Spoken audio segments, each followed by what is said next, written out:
कुछ भी कर सकता है, बस किसी भी काम को करने का दिल में जज्बा होना चाहिए। इस बात को साबित कर दिखाया है एक गरीब लड़के ने जो अनाथालय में रहता था, जिसे ना तो समाज ने अपनाया और ना ही उसके माँ बाप ने। फिर सिर्फ और सिर्फ अपनी मेहनत के दम पर IAS बन गया। और ये कहानी है केरल में मोहम्मद अली शिहाब की, जो लड़का बचपन में ही अपने पिता के साथ बांस की टोकरियां और पान के पत्ते बेचा करता था।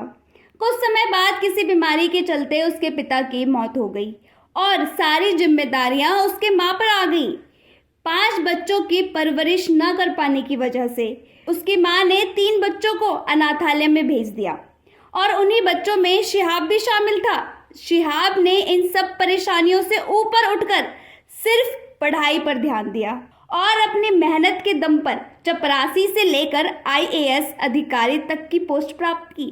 उन्होंने अपनी माँ और भाई बहनों को अच्छी जिंदगी देने के लिए किया, बिना किसी फैसिलिटी के पढ़ाई की और प्रेरणा बन गए।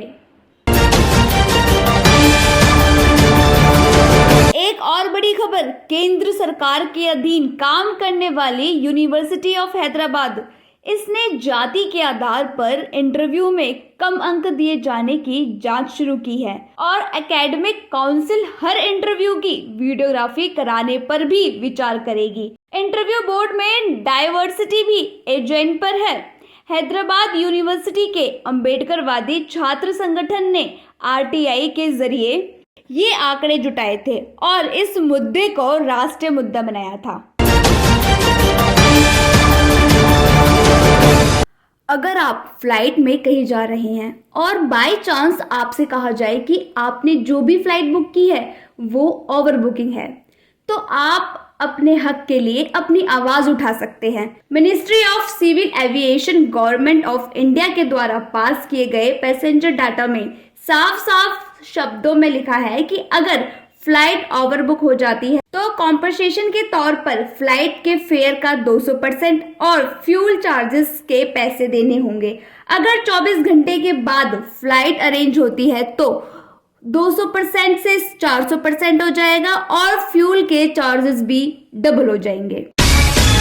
जा सकते हैं YouTube चैनल पर नजर टीवी न्यूज को सब्सक्राइब करके। आप जल्द सब्सक्राइब करें और रोजाना नजर टीवी न्यूज YouTube चैनल पर न्यूज देखें, जिससे आपका ज्ञान वर्धन होगा, साथ ही देश विदेश की खबरें भी आप पाएंगे।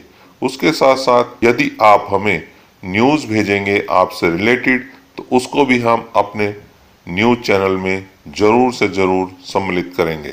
धन्यवाद।